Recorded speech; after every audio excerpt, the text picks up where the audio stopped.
Hello, everybody, and welcome back to Penny's Game Hoard. I'm Penny, and we are continuing with Guild Wars 2. So, if you remember from last time, we had ourselves a bit of a problem with our friend getting stuck in a golem, and now we've got the Inquest on our hands. They are the evil mad scientists of the Asura race. They are constantly meddling in other people's affairs and doing awful experiments on people. So, going against them was inevitable and also will be very cathartic when we're smashing their faces in and destroying their lab equipment. So we were about to head into the fun house to figure out their secrets on how to get people out of golems, hopefully. It's going to be tough, but I think it's going to be important if we're going to save our crewmate. And let's just get into it. All right. What do you got to say, Peacemaker Zeppa? The marsh north of Sorendra is remarkably tumultuous. Senior researcher Shun and his salvage crew clash with the Inquest as they race to unearth an artifact at the old Golem Foundry site. Across the river from the old Golem Foundry, the Brill Alliance crew has begun researching Skrit, who make for troublesome, uncooperative test subjects. These crews can always use extra hands. I believe you. I remember being over there helping with the Skrit. They are the little rat people. I think they are adorable. We'll meet them later and learn more about them. They're just precious. I love them so much. Sometimes they're villains, sometimes they're friendly, and no matter what, they're adorable. Let's see. I love how Asura names are. They have these kind of sharp sounds and like repeated consonants. So we had Zeppa, we have Shun, they're very short, usually monosyllabic or maybe sometimes two syllables. It depends. Technically speaking, Penny would be a valid Asura name. Yeah, over there we got, let's see, Haka, the merchant, right there. I'm trying to find more named people in the area. I'm going to sell some junk. There we go. Yeah, Haka, Zoja, Kronk. We have Kaz, we have Docs. We have just, I don't know, it's really satisfying on the tongue, I think, to say. Group of my salvage specialists has gone missing. All right, let's go to that fun house. Monkey Wrench. Hello, Kaz. Hello, Zoja. Place, lead the way. I just hope we find the device in time to save Doxa. I certainly hope so, too. A security gate. Your security is awful if one goblin with a hammer is able to destroy it. Hello. I have come for your kneecaps. Adrenaline rising. Almost ready. Smash. Yeah, the adrenaline burst for using a hammer as you bring your hammer down in a big smash and it stuns everybody in the area. It's very satisfying to pull. All the burst attacks are satisfying to pull off. Whoop. That big spinny attack can sometimes knock you around, which is annoying.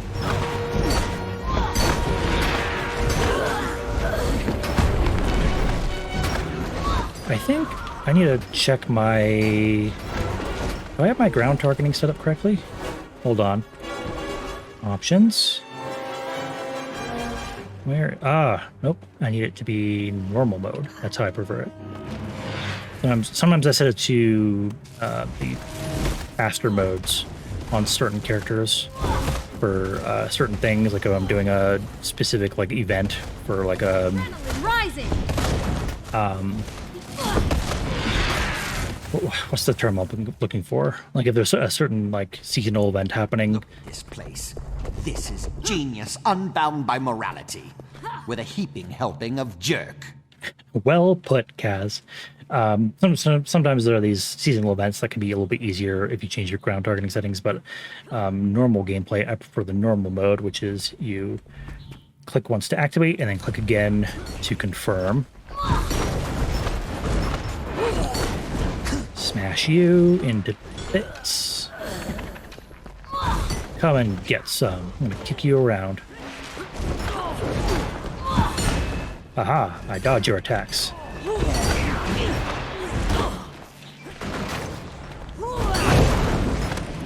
And knock him into a big pile and then smash. Heal myself.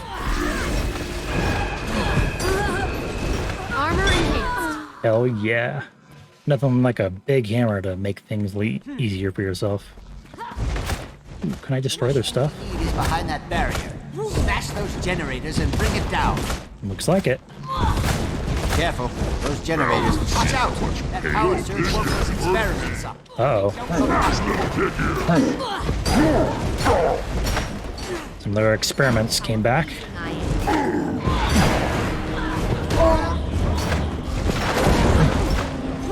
Almost there. Yay. Big hammer.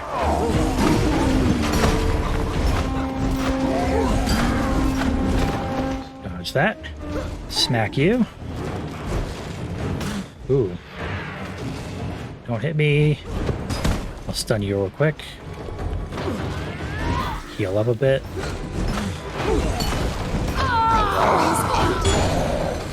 Huzzah! We won. At least this fight. Maybe I should wait. Yeah, there we go. Wait for my health to regenerate and then start smacking stuff again. Adrenaline rising. Barriers down. Let's go. Uh-oh.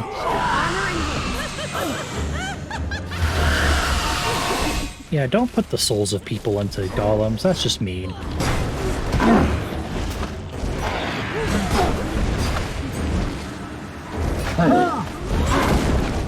Dodge that.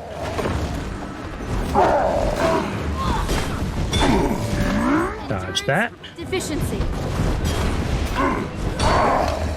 It'd be very satisfying to time your dodges and whatnot. Almost ready. Smack.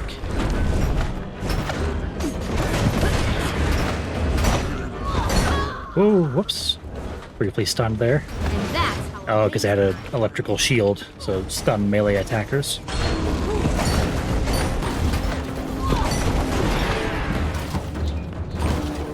I want your device back, please. Wait, this won't work. You saw the lab full of failures in there. The Inquest golems were out of control, dangerous, more golem than pilot. I think this recursive feedback device only fuses people to golems. I don't think it can extract a person from one. Can we repurpose it? Make it do what we want? If we do nothing, we could lose her entirely. We have to try. That may kill her anyway. There is another option. We use the Inquest device to put me inside another golem. Then at least Doxa and I can be together. That's crazy. You could both die or have your personalities totally subsumed. Then you just watch helplessly as your golem bodies go bonkers. It's worth it. For her. She's everything to me. Listen, I know I'm not thinking clearly here. You're our friend, our crewmate, and I trust you.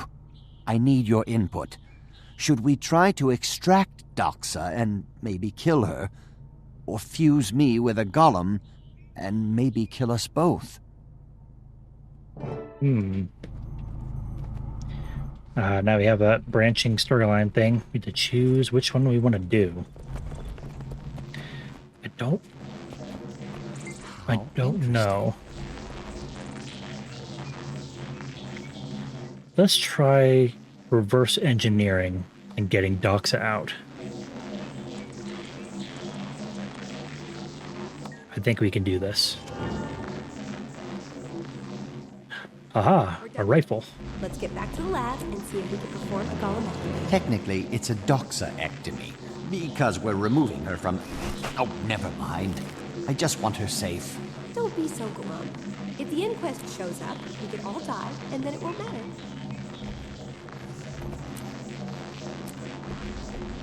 Okay. Let's hope this works. Alright, Doxa. We're coming for you. Go back to Magicat Court. We'll go back to our little laboratory, and let's hope that we can get Docs out. I mean, the Inquest are doing things wrong because they're always thinking about evil stuff, immoral, and all that stuff. So clearly, I think with a couple of level heads, we should be able to reverse engineer it and make it better.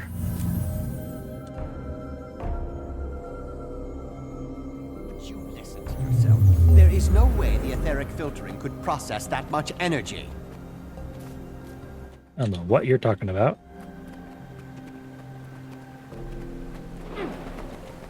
I hear someone's trying to improve on Asura gates. As if that were possible. So full of themselves. You're not innovating. That's a good line. It's not broken, you're not innovating. It's like, if it ain't broke, don't fix it. But if it ain't broke, then you can't fix it, and you can't learn from fixing it. Be honest now, soldier. Can this work? Do we have a chance? Yes, my simulations result in an 86% probability of success, but this is Inquest territory. They don't care about their test subjects, and they focus on fusing rather than unfusing. Still, 86% is nothing to sneeze at. The modifications we made should do the trick.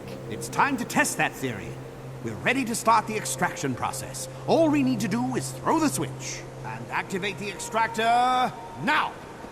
Work. I hear noises and see light, but what does it all mean? Is it working? The machines are working. As for the overall process, we'll see soon enough. Uh-oh. Battle music. Uh-oh. Red nameplates. Booka boogers! It's the Inquest! Don't let them interrupt the extraction process. You bastards. I'll stab you. I have the superior intellect because I have a big sword. That's clearly how it works. Stay focused. Don't let them interrupt the extraction process.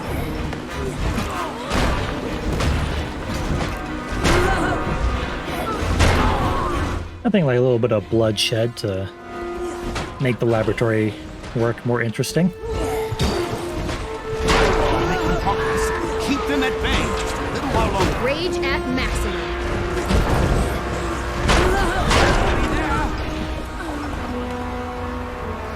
You there. Fight me. Aha. 2 Inquest, 1 blade. Well, 1 blade swung a bunch of times, but don't need to worry about that.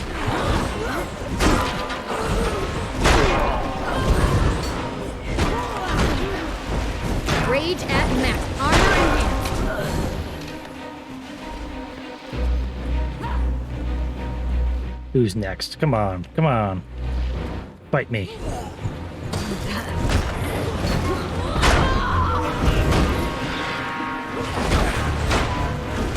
Is that all you got? Seems like it. It worked. From now on, That's I'm a carrying screen. an industrial Now those strength cheap piano legs should player. function properly. Thank the eternal alchemy. And you, Zoja.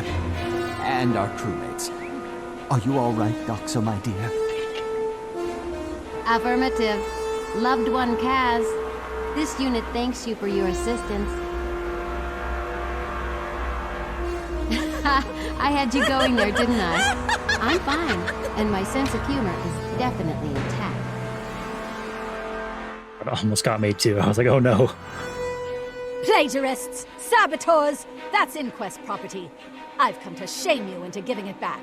Oh, and snuff you all for stealing it. You couldn't snuff a sputtering candle. And before I forget, plagiarists? Saboteurs coming from you in the Inquest? That's hilarious. You broke into our facility to steal our research for a golem design you also stole. What would you call it? We'd call it saving our friend. I'll answer for stealing your tech when you answer for using it to commit atrocities. What do you say, Teo? Shall we all go before the Arcane Council and see whose Golem Fusion project is most objectionable? No, dear. I guess I'll just have to take back what's mine and eliminate all you witnesses. I may be a witness, but you, Teo, are absolutely witless. Now taste big sword, and my foot, and a hammer.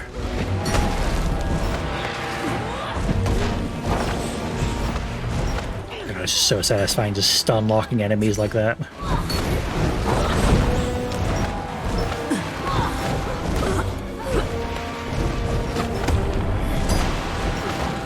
Smash you with a hammer. Ow. Hit you with my foot.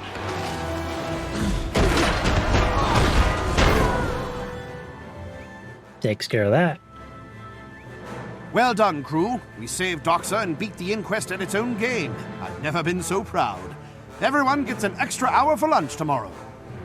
That's generous, sir, but I think Doxa and Kaz may need more time than that. They've been through a lot. Don't worry, though. I'll cover their duties. Thanks for that. I feel like I could sleep for a year. And whenever I try to think, I still hear a metallic voice in my head that says, "Working." It could be worse. If things had gone differently, you could have been reduced to a voice in the Mig's head. And then who would keep me honest? Go on, you two. Enjoy some downtime. I'll keep things running smoothly until you're ready to return. Before we let these lovers go, we still have to decide who gets the title Snaff Prize Savant. I can't see anyone objecting to it being you. You were instrumental in constructing the MiG, and in getting Doxa out of it. Any objections? No? Good. Wear your title with pride. You've earned it. Congratulations, Savant. I'll be keeping an eye on you. Standouts like you are worth watching, and worth putting to work. See you soon. Yay, I'm worth putting to work. Diffusing the problem. Got some cool loot here. And a level up. Map completion, yes. So as you complete the map, if you get 100% of a map zone, you get a special reward. And if you get 100% of the entire core map, you get an even bigger reward. Leave the instance, and then now at level 20, we will unlock the next story step.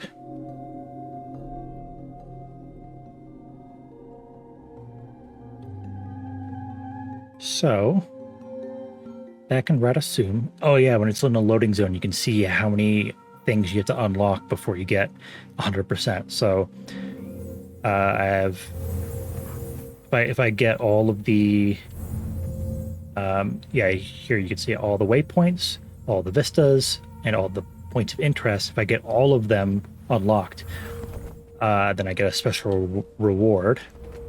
Get a letter from Zojia, box of lab equipment. I can customize these. Oh yeah, here's the list of these prefixes. I'm going to go with, let's see, strong, power, and precision. Always useful. Equip those. Equip that helmet. I can't equip that, that's medium armor. Target destroyed. But I can salvage it. And I got a key, so that when you complete the level 10 series of quests, you get a key once a week. You also get one for level 40, level 60, I think. And finishing the personal quest, there's several points in the personal quest where you get a new key. So I'm gonna put that in there. And then I have 8 black lion chests. I have 11 keys. I'm gonna wait to my ears. How are you? Unlock those.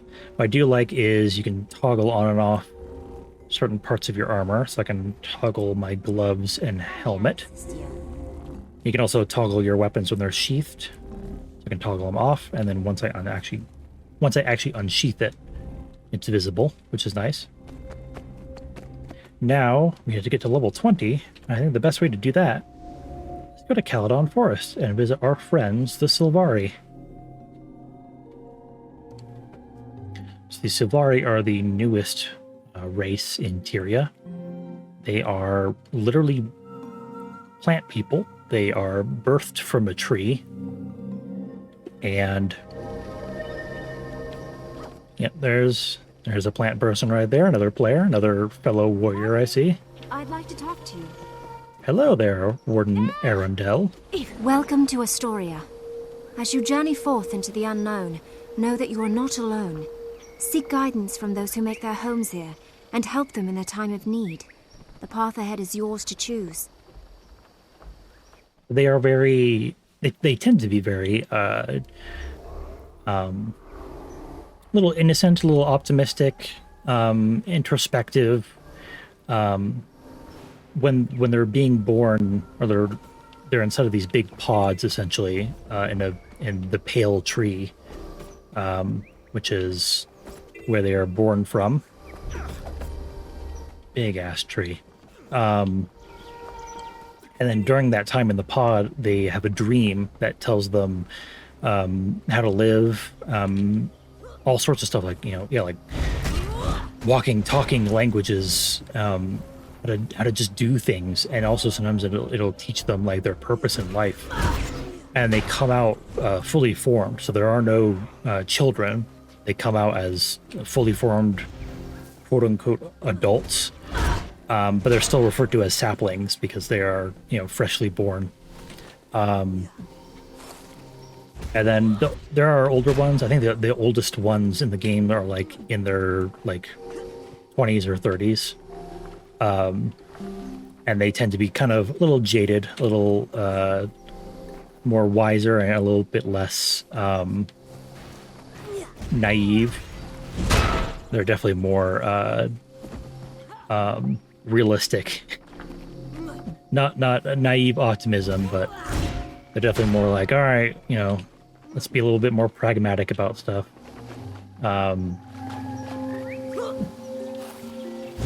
But they are very, very introspective usually. Have a lot of wisdom to share. And they have a very gorgeous aesthetic as well. I'd like to talk to you. All these plants and whatnot. They literally grow their houses and sometimes even their clothes and weapons out of stiff plant material.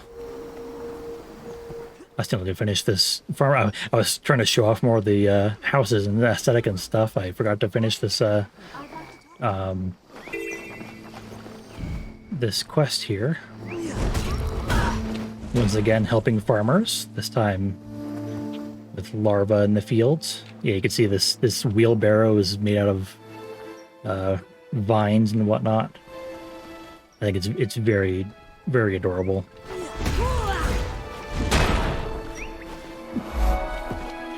Ta-da!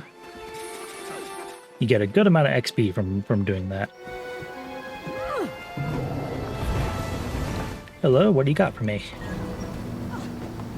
I'm gonna sell some stuff first, and then got an emblem here. I'm gonna buy that.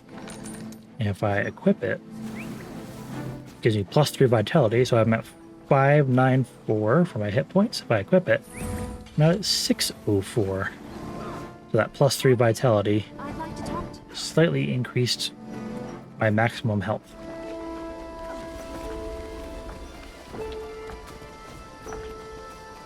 I mean, God, this is so gorgeous. And even their hounds as well are made of bark and brambles and whatnot. But it's not all innocent beauty. The Asura have the Inquest as their antagonists. Well, the Sylvari have the Nightmare Court. Basically, they see the dream as kind of oppressive. They see it as naive foolishness. And so they believe in the nightmare, which is sort of a pessimistic, realistic take on the world of, the world is full of suffering.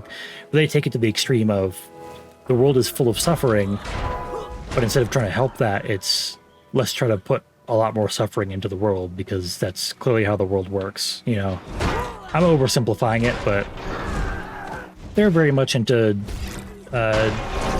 lying and trickery and torture, and they're a little, like the Inquest, they're a little comical in how evil they are.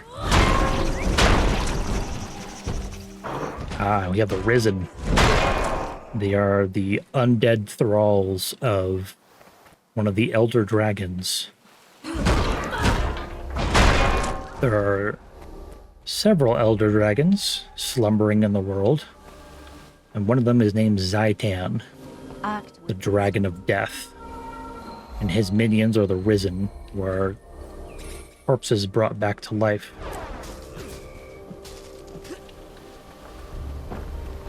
You'll be learning a lot more about the Elder Dragons as the story progresses, because the entire storyline essentially revolves around them. Again, starting off, it starts with small stuff like, hey, my friend is stuck in a golem. Hey, I need to help some farmers.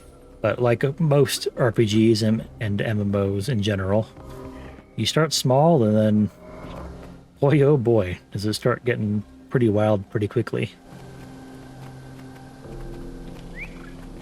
God, it really is beautiful though. I really love it. Alright, spiders. Kill hiding spiders, gather red cap mushrooms, and destroy spider webs and toxic mushrooms. Okay, I can kill spiders. Easy enough. I eat this red cap. I turn tiny. Then I can go into the hole. Get all these spiders out of there. Nobody can hide from me. Eat some more. I'm so tiny. That must be kind of terrifying. Eating a mushroom and then just shrinking down.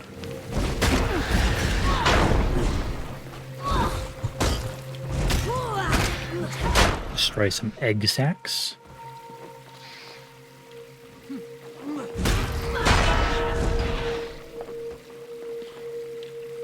And kill you too.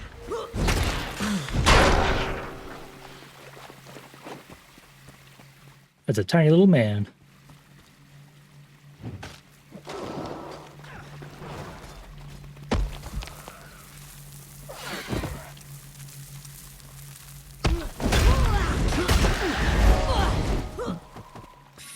Ta-da! Helped Elaine clear the spider cave. And the thing is, remember, like these quests, like they continue even at higher levels, being just helping out people in need. Even when you're a great big hero, it's so important to help the little people, you know? Let's go help the Crackolator with this giant mosquito.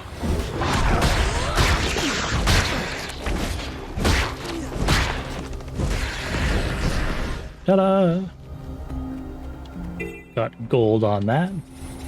Yeah, there's bronze, silver, and gold participation. So, because I got a decent amount of swings in, I got gold participation. If I had come in at the very end and just gotten like 1 or 2 hits in, that would have been probably bronze participation. Orchid Blossoms. Soft, pleasant fragrance. I'm gonna take a blossom. It's in my inventory, and if I double click on it, I get a hero point. Oh god, I'm covered in vines. It's temporary, don't worry. Corrupted grub hole. Sounds like a 2 a.m. at a Taco Bell, am I right, fellas? Yeah, I don't have to laugh at that. It's okay. Gross little grubs. This looks like a staircase, and that's because it is. You go up it. This is one of your introductions to jumping puzzles. They're basically parkour for a special prize. As you can see, mounts and gliding are disabled. You usually tell if you're in a jumping puzzle if that happens, although some of them still have them available. It's to stop you from, cheating to get to the end. You need to use your own 2 legs to get up there. Oh, shit. Or I could fall and hurt myself. Face plant. And at the end of a jumping puzzle, if you haven't done it yet, you will get an achievement. And then no matter what, there will be a chest which resets daily. And sometimes the daily achievement right here, sometimes the daily achievement is to complete a specific jumping puzzle. So, just to show it off, go here. Some of them are pretty simple, like this one, and then some of them are frustratingly hard. There is a very infamous one called the Chalice of Tears, and that is probably a very fitting name for the most difficult jumping puzzle probably in the entire game. I can't think of any other that comes close. God, it's giving me flashback. I've had to do it several times for various achievements and whatnot. There we go, got a splendid chest. Achievements and whatnot are tied to certain jumping puzzles, and the Chalice of Tears just gives me war flashbacks. Whoops. Well, I landed right at where I wanted to be, so ta-da, I'm okay. I can actually equip that in my other slot here. And then let's just keep going. Actually, let's finish this up with that sweet, juicy XP. And burn the corpses.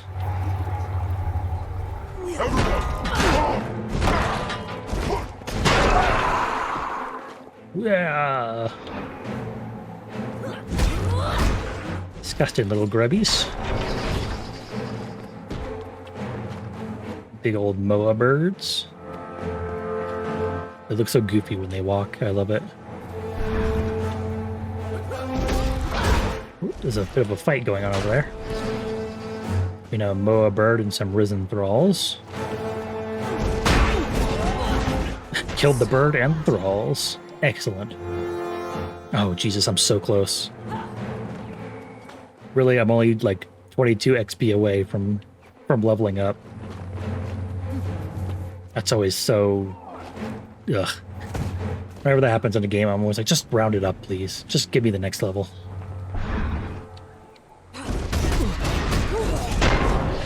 $19 XP. Are you kidding me? 3 XP away from leveling up. Please, I'm begging you.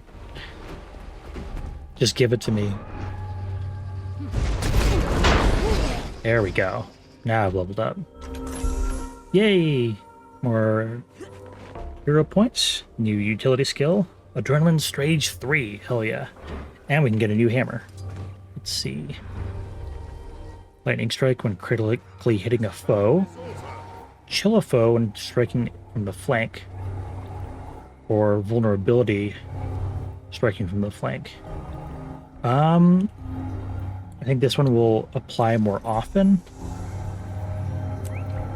Vulnerability is a stacking effect. So, this has vulnerability. There we go. So you can see two of the skills here apply a vulnerability, which means that they take extra damage, and it stacks up to 25 times, which means that they'll take up to 25% extra damage from attacks. So, a lot of skills can apply vulnerability. So it's a very important thing to put on the enemy. Let's get ourselves some new skills. And finished up as much as we can with physical.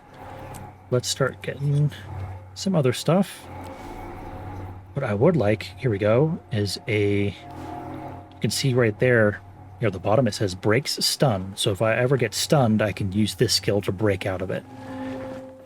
So every class has ways to stun enemies, and every class has ways to break out of stun. Some classes have more than others. Warrior, for example, has tons of stun breaks and tons of ways to stun enemies. Whereas someone like the Thief class really doesn't have a ton of stunning attacks. A lot of them tend to be very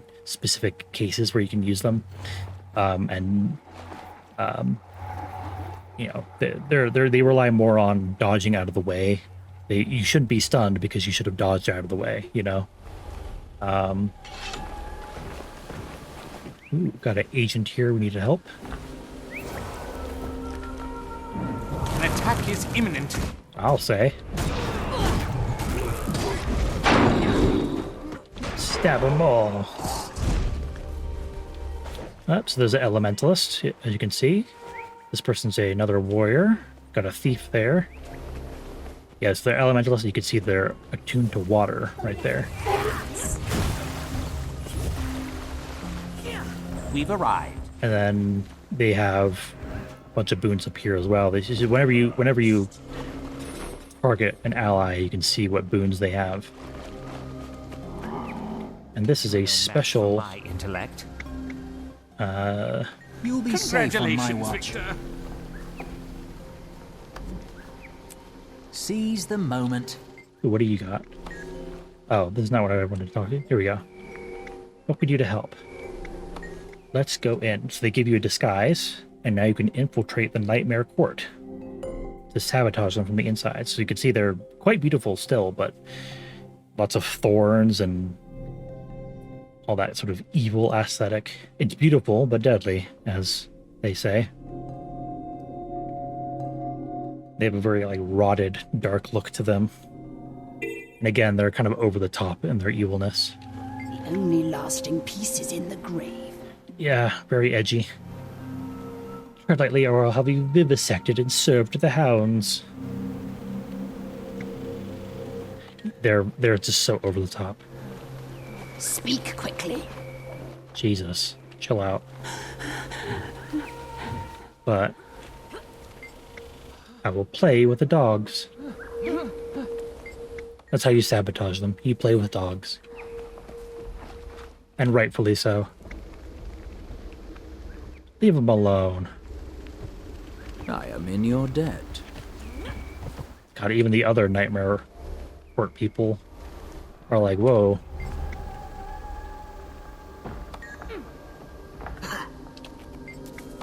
Of course you gotta help the dogs.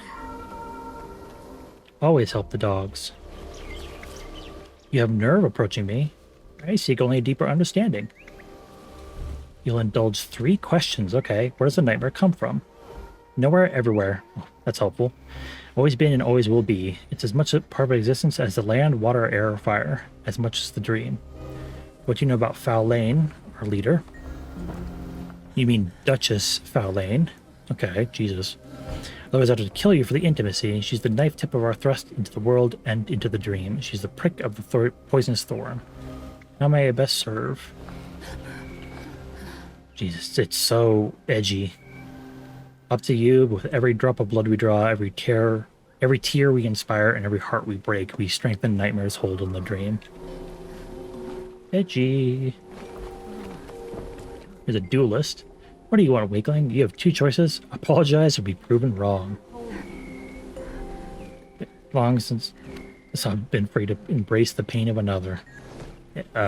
Edgy and also kinky, maybe?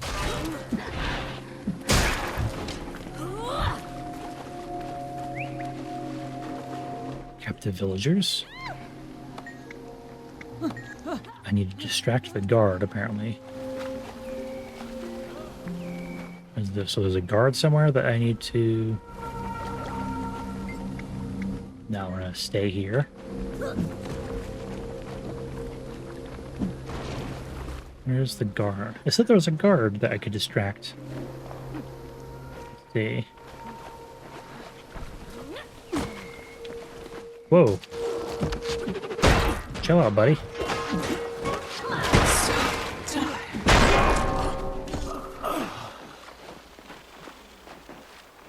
Let's see. I'm here to help you. I don't see a guard, though. Maybe it's slightly bugged. Happens, but... More recruits. Hello. My smile has thorns. Ah, so does good. I see you enjoy the nightmares you inflict upon others. You'll fit in here just fine. So edgy. So edgy. Whoops, I didn't mean to kick. I meant to talk to them. Pain is a natural part of life. Strength only comes through suffering. Because dreamers reject pain, suffering, and death, they can never fully appreciate the gift of life. Jesus. So they're... Ooh. Disturb this and see... Oh, well that was easy. Not much of a challenge. Enjoy the many pleasantries we've prepared. You'll never break us. We will follow Ventari's teachings to our graves. An earlier me might have pitied your optimism. Now I'll throw pity to the undead and take great pleasure in opening you to the truth about yourself. Hard ground makes for broken roots. One of our cellmates was recently tortured to death right in front of us. I'm okay, but the other are weakened by their fear of death. That's a little mean.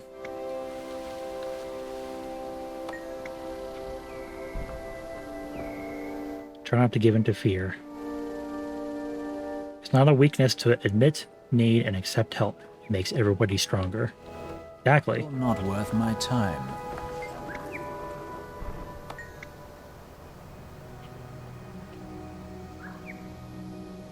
I dropped this guy as I can't help you, but you're strong enough without me. See? I'm helping them just by giving them kind words. I could also help them just by stabbing that bastard, but it won't let me. But... yeah, they take the whole life is pain, but instead of maybe we should stop being in pain, the dreamer's like maybe we should make people's lives easier. They're like, oh, well, if life is pain, then we just need to make everybody in pain, because then they'll experience life.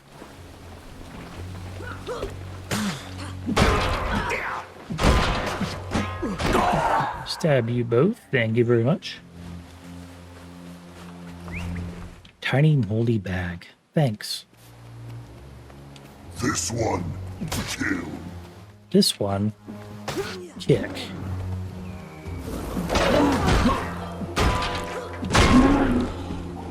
Okay, where do we go next?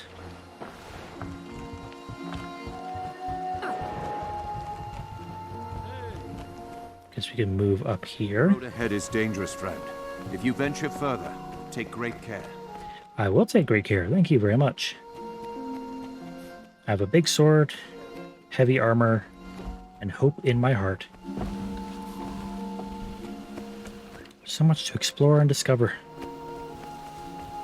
So notice that they mentioned something called the Soundless. Essentially, they're people who are cutting themselves off from the dream.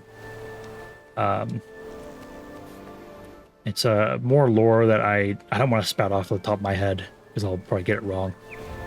And I don't want to sound like a complete jerk and get things wrong. But again, there's just lots of wonderful little bits of lore in this world. Everything is so wonderfully deep. And it's all available on the Guild Wars 2 wiki. I have to say that the Guild Wars 2 wiki is probably one of the best wikis I've ever seen, because it has explanations for pretty much every part of the lore and for every skill, basically everything. Even like the tiniest, most inconsequential stuff will sometimes have its own wiki page. And they take data directly from like the API. So the stats you see, like if you look up a skill, for example, let's say I looked up the Great Sword auto attack chain. It would have on the wiki page the exact mathematical formula that it uses to calculate how much damage you deal. Like, it's so freaking in-depth, and you can look up pretty much everything you'd ever want to on there. A new land to explore. Unfortunately, there are so many other games that their wikis are so lacking. I have to say, Guild Wars 2 and Minecraft have the best wikis. You can basically look up anything on there and learn anything you'd ever want about the game. It's pretty amazing. So if you want to look up about the Hylek, which are the frog toad people, they have like a Mesoamerican aesthetic. So I'm not even going to try to attempt to pronounce some of these names. Several Hylek have gone missing south of here. Oh, I'm sorry. I'm not even going to attempt to pronounce some of these names. I'm going to sound so freaking dumb and white if I tried. But yeah, even the non-playable races have pretty awesome deep lore. So you can't play as the Hylek, but they've got their own religion, they've got their own culture, their own hierarchy and whatnot. Got so much going on. And throughout the course of playing the game, you get to learn more and more about them.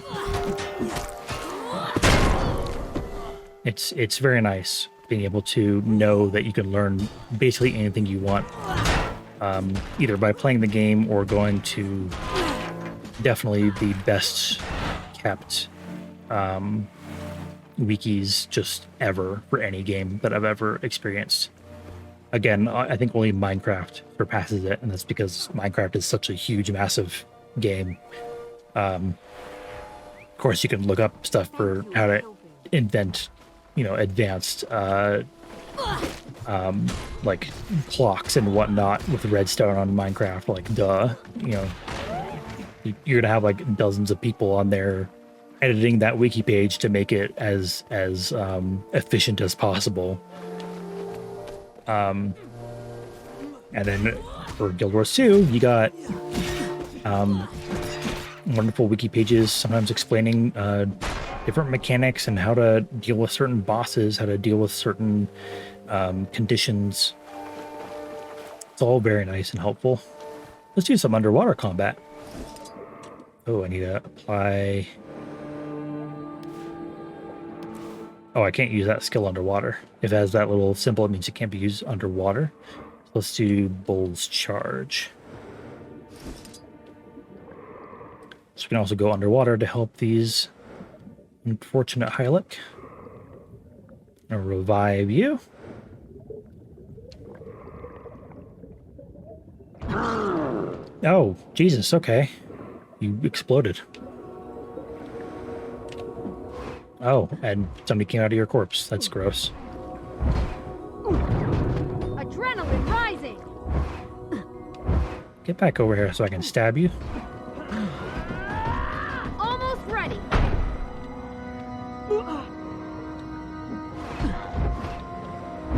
And stab you too. Oh, I missed. Whoops.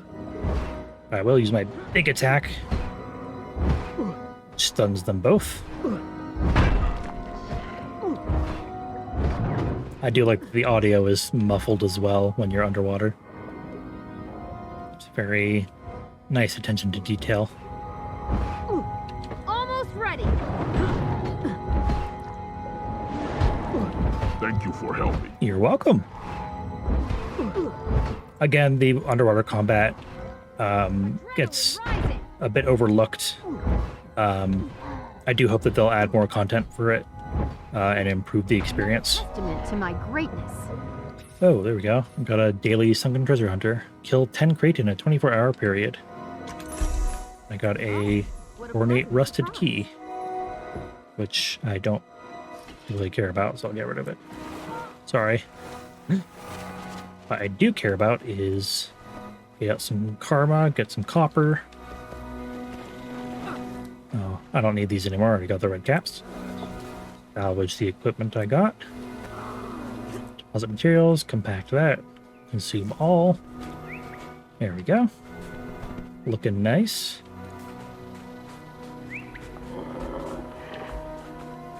I don't have any food I can eat, but c'est la vie.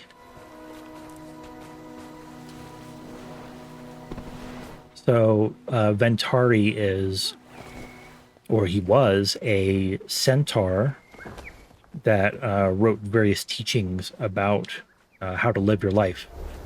and he etched them onto this great big stone. So it's called Ventari's tablet. You can almost think of them like the Ten Commandments or whatever. And then the tree nearby, it was a special tree that was growing on top of essentially an old battlefield. And it took like I'm going to oversimplify it again, but essentially it read the information of the people that it grew upon.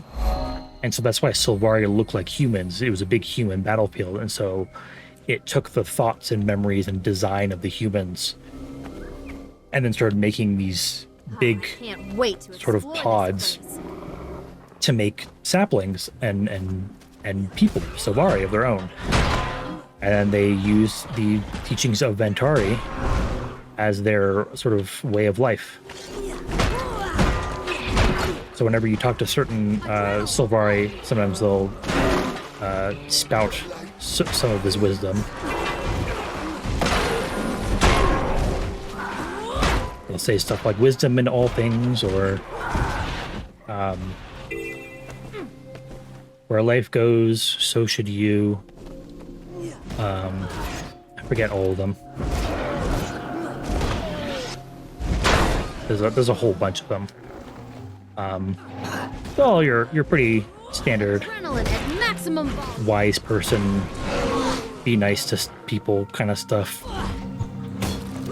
Rage at maximum. Ooh, lavender. I can give that to... Oh, there's somebody downed nearby. I can see defeated player. I'm gonna go and help him.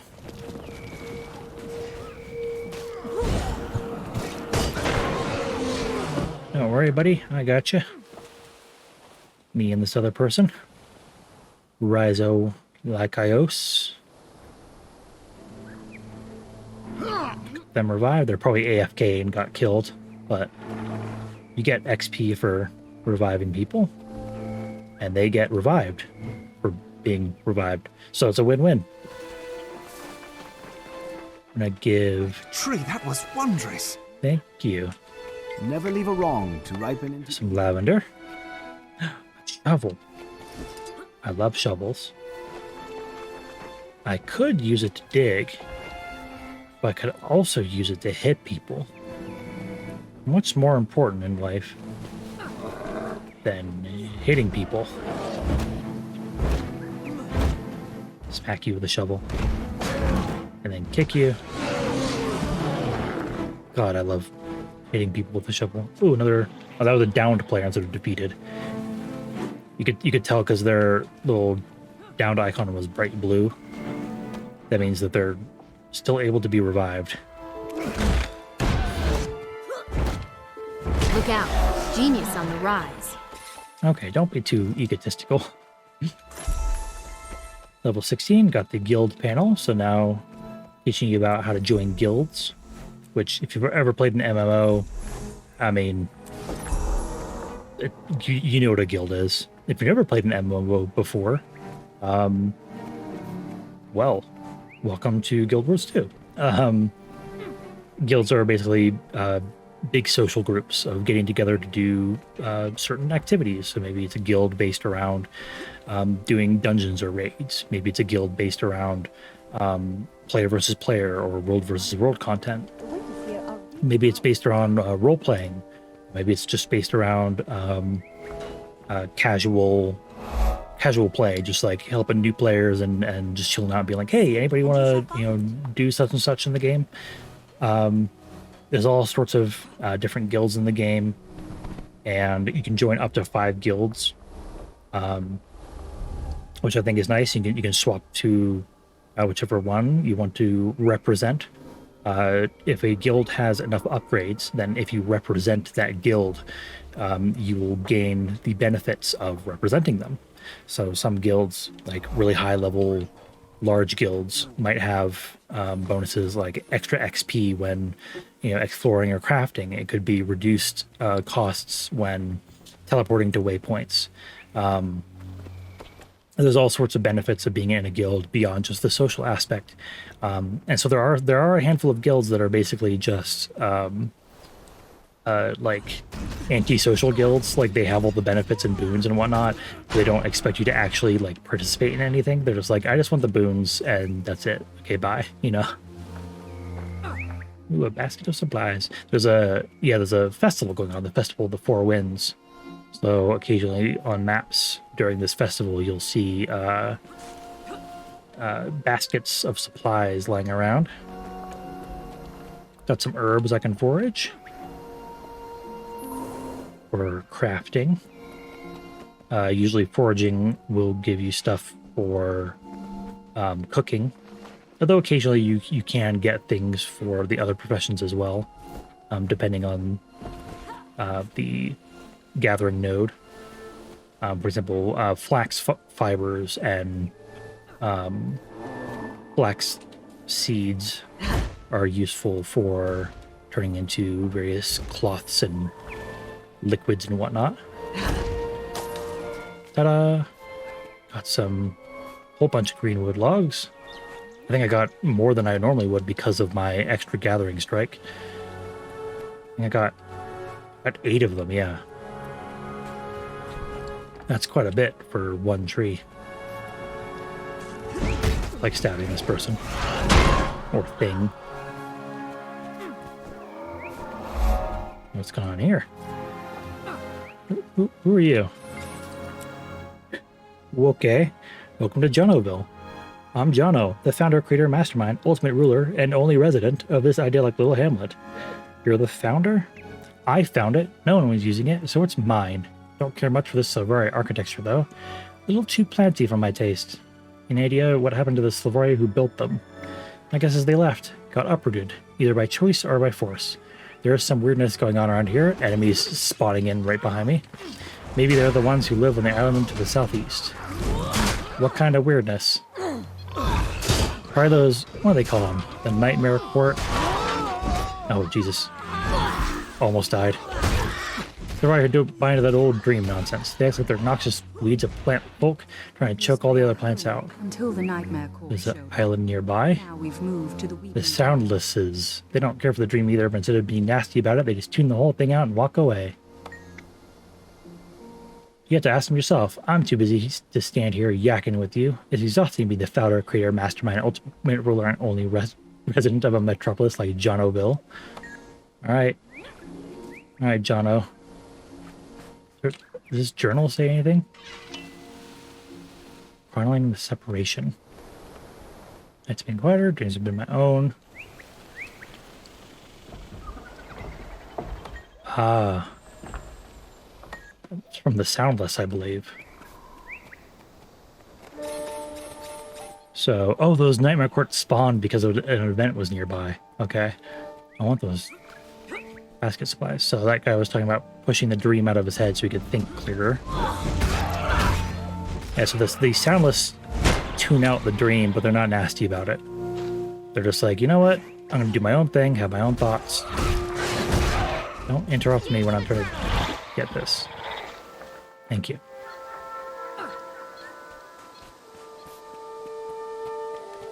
You'll come across all sorts of people who roleplay in this game. And then will roleplay as Sylvari, and some of those Sylvari will roleplay as Dreamers, Soundless, Nightmare Court. Yeah, there are some people who will roleplay as the Nightmare Court, and they'll often do it in a less edgy and over-the-top way. I've met plenty of roleplayers who play as Nightmare Court and don't go all, you know, hot topic Joker on everything. There's like, you know what? I just believe life is pain, and I'm not gonna kill you or torture you. I'm not gonna be evil. I just believe life is too painful to be naive about it. And it's like, all right, you know, that's chill as long as you're not being evil about it. So these are the Soundless. Intriguing. Welcome to the Weeping Isle. Have you come to share our tears or to bring us a smile? I have no time for tears, so a smile it is. Perhaps you're right. To give in to one's feelings is a waste of energy and time. After all, we came here to emancipate ourselves from the dream and the burden it imposes on us. Good luck, I think. Grab my attention. Are your tears bitter or are they sweet? Neither. Pain is a luxury we can ill afford. After all, we came here to emancipate ourselves. Okay.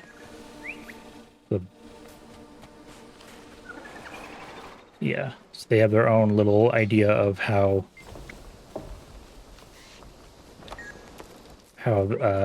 life should work.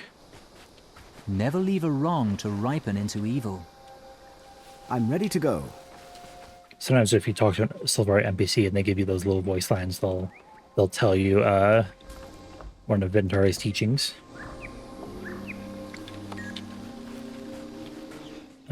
Is there somebody here who maybe the heart person will talk more about soundlessness? Left a grove to escape constant pressure. Now I have the Nightmare Court to deal with. With friends like you, we'll find a way. You're always welcome. Listen to Co's Nightmare Court. In time, Escaped here. Okay. you'll be able to purge yourself We just help them. unwelcome intrusions. Our deeds are reflected in the dream. But you're soundless. You're rejecting the dream. It is doing the generic Sylvari voice lines. I'm at your service. Act with wisdom. Okay, what else can we do to help them out? Say we can go underwater and start hitting stuff. Fix their fishing nets.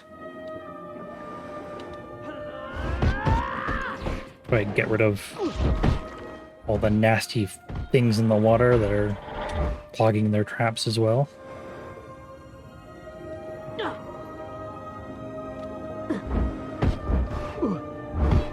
Stab you a bunch.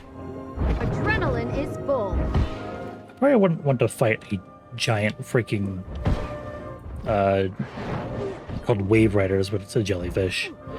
That just sounds like a bad day waiting to happen.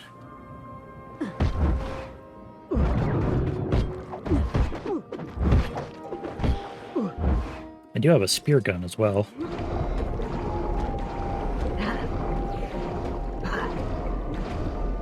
I want to keep my distance. Seems like killing these wave riders helps with the quest.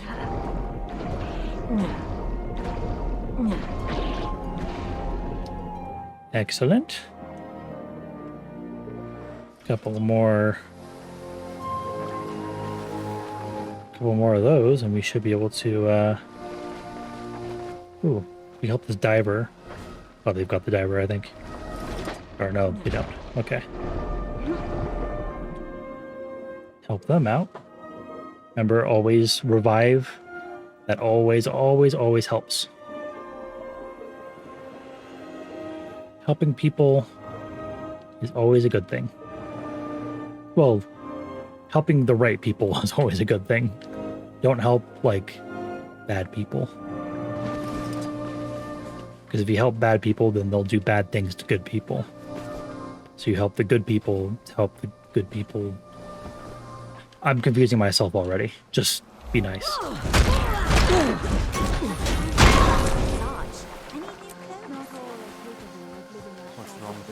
Okay, what do we got over here? Looks like a big old... Got a bunch of icons on the map showing up here. Those are all crafting stations. Every starter zone has a crafting station area.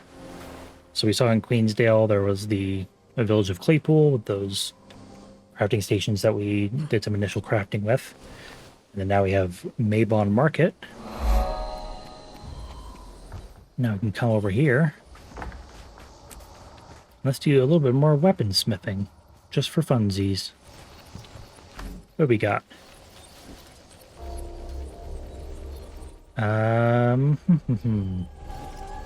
Make a mighty bronze sword, just for the XP, or make a bronze sword and then make a dowel, and then make a healing inscription. Combine those three. Ta-da!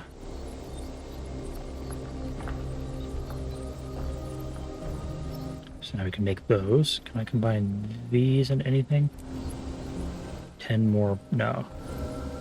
It tells you how many more possible recipes there are if you combine stuff together. Resilient bronze dagger. What else can I make? You can see by the color. If it's red, I can't make it yet. If it's like orange, that means it gives me the most XP, and then as it gets darker and darker until it turns gray. Once it's gray, it stops giving you XP to craft it. So you can't just sit there and infinitely craft bronze ingots to max level. Let's make... Okay, healing. Let's do precise and resilient. Precise and resilient. And then if we make more sword parts, that is under, there we go, crafting component. So do sword, blade, and whoops, I didn't mean to cancel it. Make 2 hilts, and then 2 blades.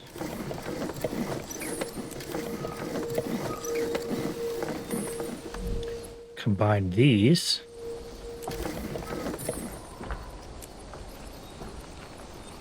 And then, ta-da!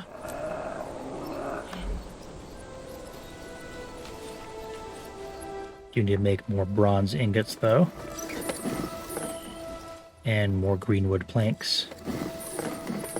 Yeah, the linseed oil gets from flax seeds and whatnot, and linseed oil is used for, you can see, level 400 weaponsmithing stuff, so won't be for a very long time until we start making those. Let's see. We can make some more maces. I have a precise bronze mace. If I can make more inscriptions. So precise if I make healing and resilient. So I'll make 2. So healing, resilient, and then mace. What are the parts of that? So I make 2 bronze mace heads. What's taking thee so long? And then 2 green hafts. Combine those together. Discovery section.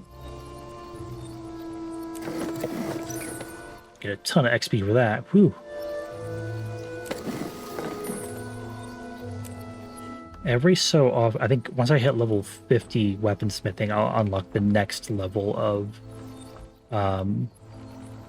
like, stuff, essentially. So if I do, I need to make more axes. Axe blade, what do they need? Green halves axe blade. So I'll make 2 axe blades. And then 2 green hafts.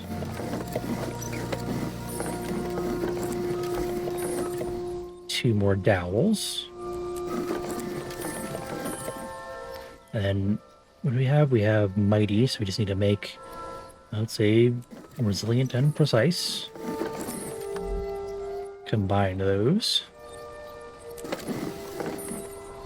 Combine these. Oops. There we go. Ta-da! And I've learned a whole bunch of new stuff here. So I've learned the bronze-plated dowel, which makes more advanced, here we go, the plated inscriptions, which are a little bit more intense. But I would need more ingots for that, and I'm out of copper. So for now, I'm going to salvage all these bad boys, get my copper back. And you don't want to watch me sit there crafting up a storm again, so I just want to show off a little bit more crafting. You can have 2 crafting professions by default. So I could pick, say, leatherworking or a tailor, armorsmith. There are utility upgrades to increase the amount of crafting professions you can have up to 4 per character. Not really. Well, it's not account wide. Like, if I get the upgrade to have a third or a fourth crafting profession, it's just for that character. Really, you wouldn't need to really do that. There are what? Let's see. Weapons. 1, 2, 3, 4, 5, 6, 7, 8. There are 8 crafting professions. So as long as you just have 4 characters in your account, you can get all the crafting professions except for Scribe, which is specifically stuff for guild stuff. But if you're doing Scribe crafting, you're doing very specific stuff, and so you're probably going to be like a high level player anyways. You're going to have more than 4 characters at that point probably. So there's not really a huge need to unlock the additional crafting profession stuff. 2 is more than enough for a character, and sometimes all you need to do really is get the ones that what do I put this into? The event item. Oh, give it to this person. For example, I could take the tailor or leather worker, even though those aren't helpful to me because I don't wear leather or cloth armor. I would still be able to level up by refining cloth and leather. So if you're just more interested in leveling up faster, you could just do that. There's really no there's no rule stopping you from crafting a certain way. They'll tell you on the wiki like which crafting professions are best for each class. So for example, armor smith is the best for a heavy armor class because you make heavy armor with the armor smith. Duh, you know. But by the time you're like level 80, you're gonna need people of every crafting profession so that you can make all the different components for your like ascended and legendary level stuff. So do you require my assistance? You know, again, this game is very friendly toward having alternate characters in your account, having side characters in your account, and in fact actively encourages it by having character slot expansions and account-wide skins and whatnot, so you can make a new character and immediately start fashioning them up. Like if I go in here, go to my hero tab, go to wardrobe, I click on something, I can change it to look like any other skin that I've unlocked on this account. So I can give myself a monocle, I could give myself this chest plate, I could give myself handcuffs, and these pants, and this leggings, Back to the researcher as soon as possible. and this hammer. Like you just kind of go nuts, and nobody can really stop you. Well, the only thing that will stop you is how many transmutation charges you have, but that's it. So I could give myself this stupid looking outfit, and even if it's a higher level quote unquote skin, like it's not going to matter. You know, in Final Fantasy XIV, for example, you can only put glamours on stuff of the same or lower level as the glamour skin itself. In this game, that's not a thing. You can have a fresh character with the level 2 rusty sword and immediately put a legendary weapon skin on it just for fun. You are not held back by character levels in that way. That event just ended, so I can get rid of that. And I can actually salvage that. Protocol. I've recovered all the data cores. Excellent. Dekti will expect you back soon. I guess I'd better not keep her waiting. Runner, take these to Researcher Wid at the Mabon lab and sequence them along the way. Affirmative. Data auto-sequencing initiated. Destination, Researcher with Mabon Lab. Time elapsed without... All these little ambient dialogues that I quite enjoy. So, Apprentice V, Researcher Zipti, Again, Penny is I need some help. Penny is a pretty good Asura name. Stop hitting random deer. I guess I'm hitting the random deer now with my sword. Sorry, deer. I didn't mean to. So Skrit love shinies. They are absolutely enamored with shiny things. And they speak in kind of like a broken English sort of way. But the thing that's unique about them is that they kind of have like a hive intelligence in a sort of way. They get more intelligent the more of them there are around. So a lone Skrit is easily distracted, not very smart, all that kind of stuff, like super dumb. But the more of them you put in an area, the smarter they get. So you'll have these giant, like, underground cities of Skrit where they build these just giant cities because they're smart enough to do that, and they'll make these weird, like, MacGyvered contraptions out of stolen technology to the point where sometimes it even rivals that of the Asura, which the Asura hate to no end because they're like, you're not allowed to be smarter than us. We're the smart ones here. I love the Skrit. They're adorable, and it's always a shame having to hit them and kill them. They're adorable. And who doesn't love a cute little rat face? There are friendly Skrit, don't worry. These are just the ones that are meddling in the affairs of these Asura researchers. There are plenty out there to befriend, and they're just so adorable. I think, let's see. Oh, there's a commander up. So somebody's put up a commander tag that you can see on the map. Even on the mini map, you can sort of see it right there. Those tags show up over their head as well, and people will often put them up to signify, like, there's an event in the area, or maybe there's like a something going on with a guild. Like maybe a guild is having an event, like, hey, our guild is going to be doing such and such or whatever, and we'll be tagging up in this area to, show off some stuff. There are hero point runs everything you need right here in the expansion zones. So Heart of Thorns, Path of Fire, and End of Dragons.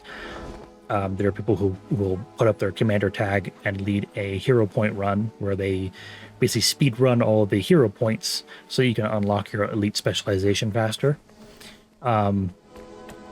So if you ever see one of those, it usually means that somebody is doing something and they want other people on the map to be able to see it as well. Sometimes, although, it could also just be somebody being stupid and be like, I'm going to put on my tag just to feel fancy, which, no shade to that. There's an event up here and I want to partake in it. How far away is it? Oof, that's quite a bit of distance. I don't know why they told me about it from so far away.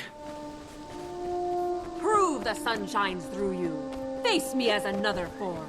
You're really going at it from this far away. I'm rushing as fast as I can. Literally. Rush. And not the band. I mean the Greatsword's skill number 5. Getting lost in the bushes. No! I can't climb that.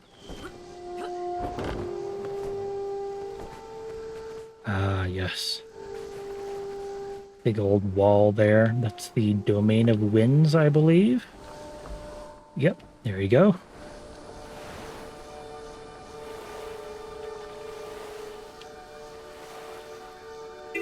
Very beautiful. I will say, Final Fantasy XIV has some very gorgeous vistas as well. They really did a great job on, like, the sun shines through you. Face me as another. Oh, chill out. They have some very good like long distance terrain to look at in the distance. So sometimes I'll look around and see like this gorgeous looking like mountain range or whatever in that game. Like, Jesus Christ, it's beautiful. This game doesn't have that right now, but later on, when the team working on this game got better and got a better handle of their game and the engine and whatnot, and they were able to really lean into all sorts of stuff and really push the engine to its limits. It got way better. I'm kind of struggling a bit. I need to stun lock this guy so I can beat him faster. Face me as another. There we go. Whew, that was close. These are the funny looking dude.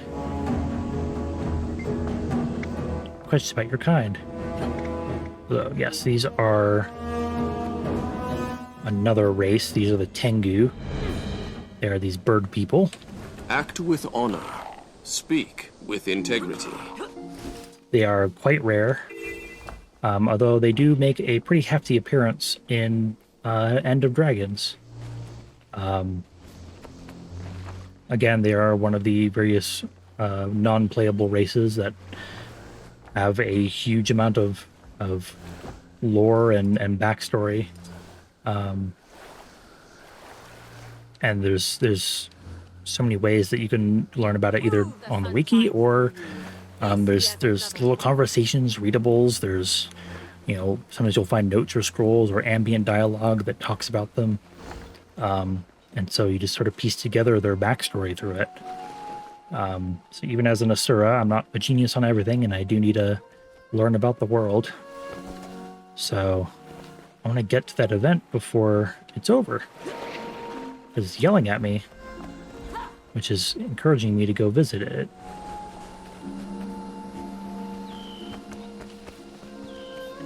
There it is. See the red outline of the arena.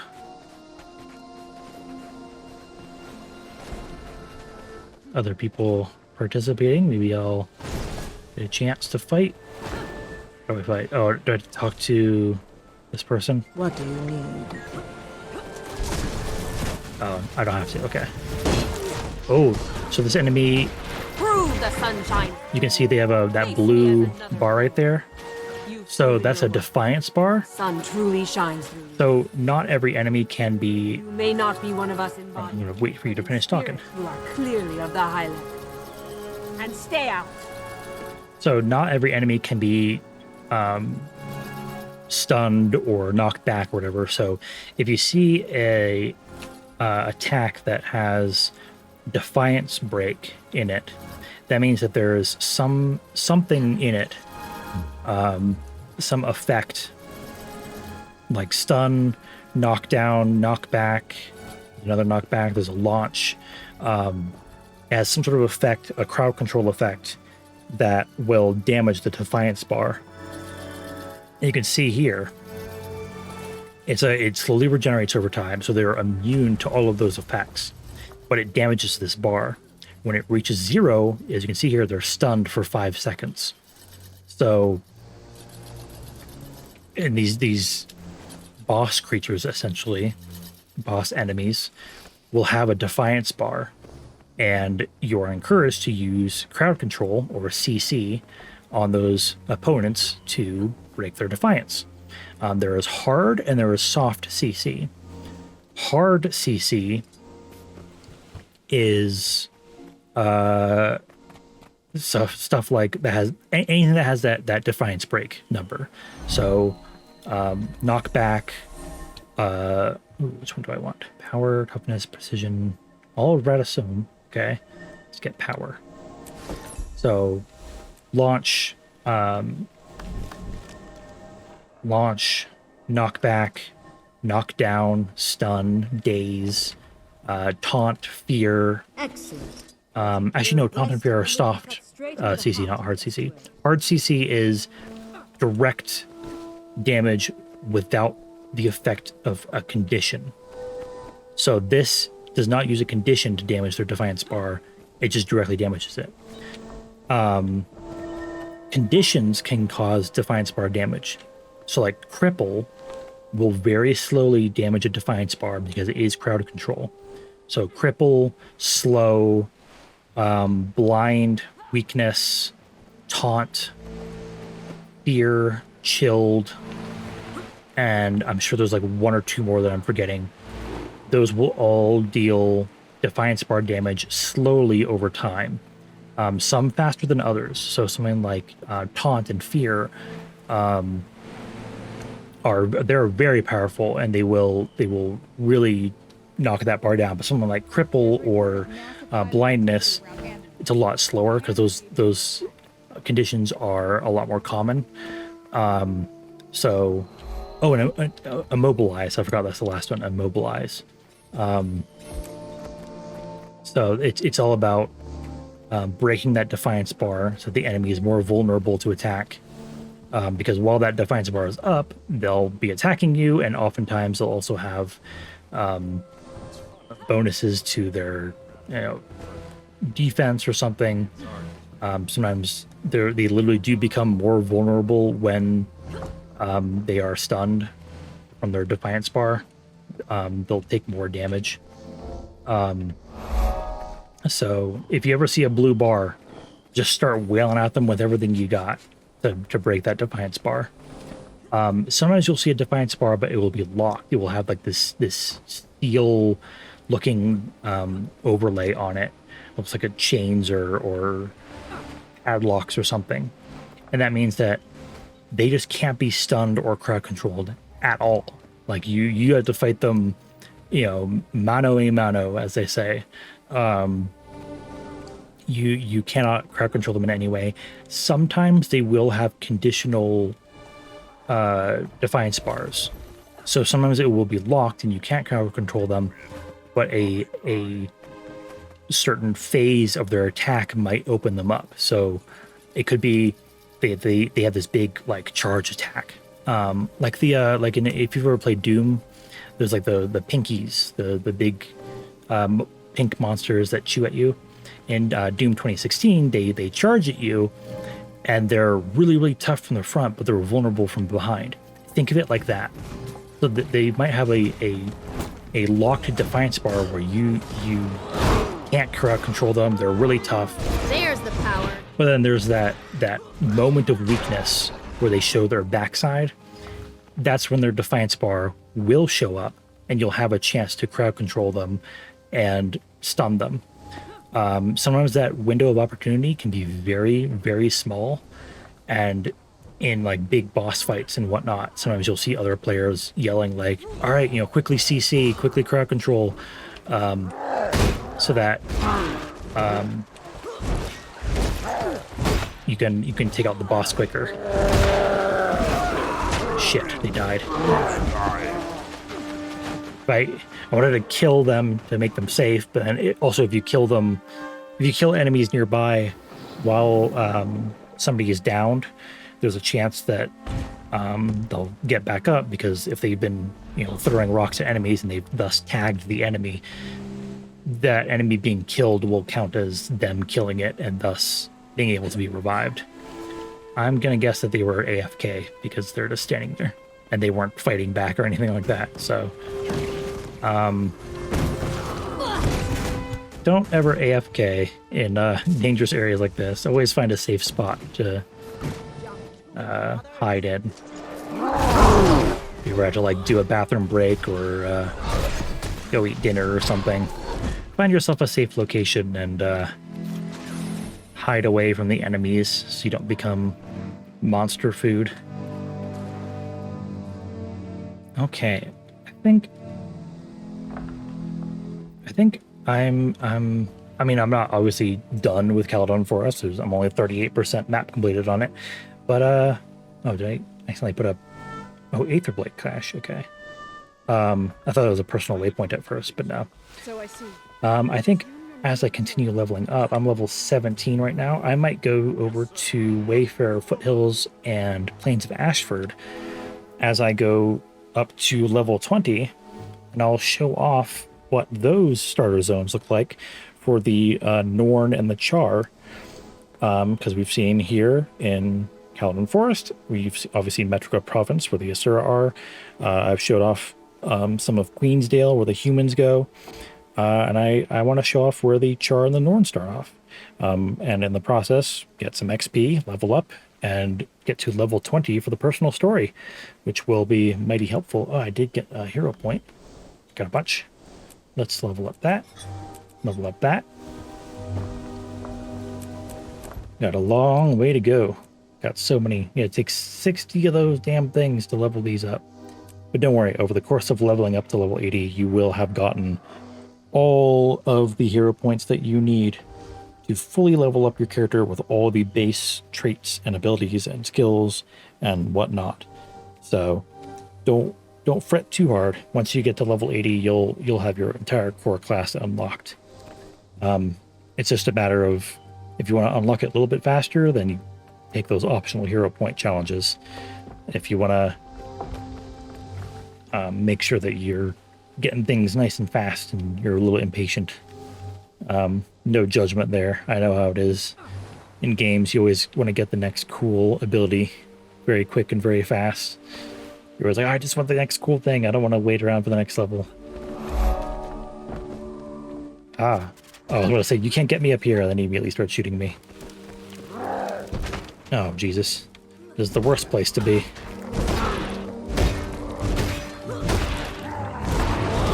Don't breathe fire on me, you big jerk.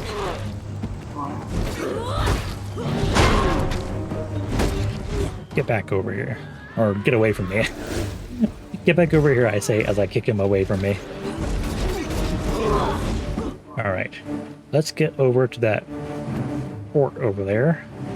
A lot safer. Oh, wait, no, I see somebody who's in danger over here. Oh, no. The little icon on the minimap disappeared. I saw a downed player over there, but it disappeared. So either they're alive or something terrible happened here. So let's get into the safety of the fort. And then, next time I see you, I'll be over in the land of the Norn and the Char. And we will be discovering the lore of them. At least the base surface level lore that I can offer you in these videos. You better be ready for it. What do you want, buddy? Lion's Arch is a free city until you make trouble. I don't care. Goodbye. I have a video to end, sir. I don't have time for your shenanigans. Alright, I'm gonna finish up. Salvage that. Open these. Ooh, a rock. Hell yeah. Alright, next time I see you guys, me and my rock, will be over in Wayfarer Foothills and or the Plains of Ash. Well, not and. I can't be in two places at once. I'll be in one of those two places. And we will continue leveling up. Handling business dealings. Why is that? And then we... What are you roasting them about? Simple, but have a depth that I can't penetrate. That's what she said. And yet, I feel completely transparent around them. That was a stupid joke. Oh, my rock went away. Oh, this is homophobic. Oh, wait, no, I put it back in my inventory. Did it put it back? No, I lost it.